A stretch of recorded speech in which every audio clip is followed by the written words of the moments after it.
Radhe Radhe. Chapter number 6 exercise 6.2 का question number 1 हम देखते हैं एनसीईआरटी का।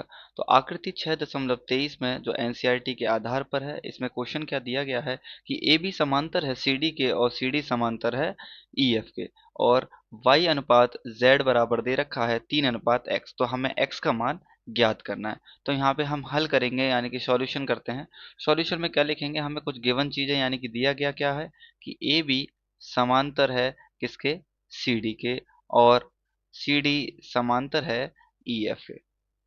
हमें पता है कि ए बी समांतर है सी डी के और सी डी समांतर है ई एफ के। सी डी क्या है, दोनों में कॉमन रेखा है। तो यहाँ पे लिख सकते हैं कि ए बी पूरा डायरेक्ट समांतर होगा किसके, ई एफ के।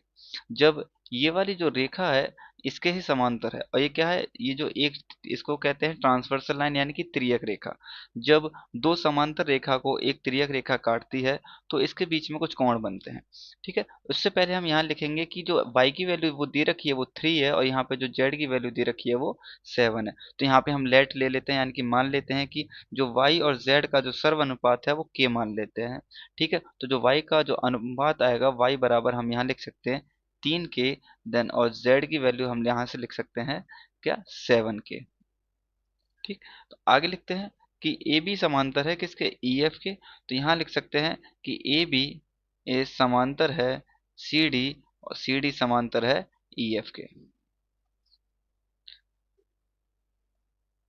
देन एंगल एक्स बराबर में होगा एंगल जेड, और एंगल जेड क्यों होगा, क्योंकि हम यहाँ पे इसका रीजन लिखेंगे, ये एक ऑल्टरनेट इंटीरियर एंगल है यानी कि एकांतर कोण बने हुए हैं। इंग्लिश में लिख सकते हैं ऑल्टरनेट इंटीरियर एंगल, हिंदी में इसको लिख सकते हैं एकांतर कोण। क्या लिखेंगे, एकांतर कोण, एकांतर कोण है।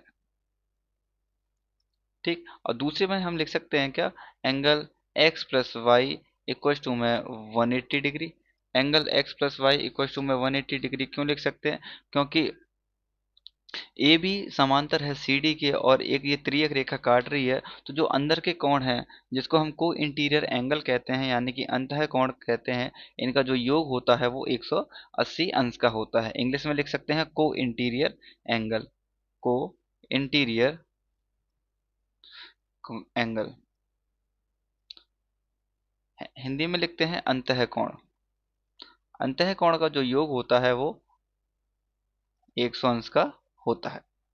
ठीक, तो हमें पता है कि एंगल x बराबर है एंगल z के। तो यहाँ पे एंगल x की जगह हम क्या लिख सकते हैं, एंगल z लिख सकते हैं। तो यहाँ पे लिख सकते हैं एंगल z प्लस में एंगल y इक्वल टू में 180 डिग्री। हमें पता है कि एंगल y की वैल्यू कितनी दे रखी है, 3k दे रखी है, और एंगल z की वैल्यू 7k दे रखी है। तो यहाँ पे लिखेंगे 7k प्लस में 3k इक्वल टू में 180, देन 7 और 3 10, तो 10k इक्वल टू में 180। हमें यहाँ पे k की वैल्यू निकालनी है, तो k बराबर आ जाएगा 180 बट्टे में 10। जीरो से जीरो कट जाएगा, तो k की वैल्यू जो निकल के आती है वो आती है 80 डिग्री। हमें फाइंड क्या करना है, इसमें मान ज्ञात करना था x का। क्या मान ज्ञात करना है, तो x का मान ज्ञात करना है। तो x बराबर हमारा क्या दे रखा था, यहाँ पे x बराबर z। तो क्या है, x बराबर z था, और z का जो मान था हमारा क्या था, वो 7k था। और हमने यहाँ पे k की वैल्यू निकाल ली है।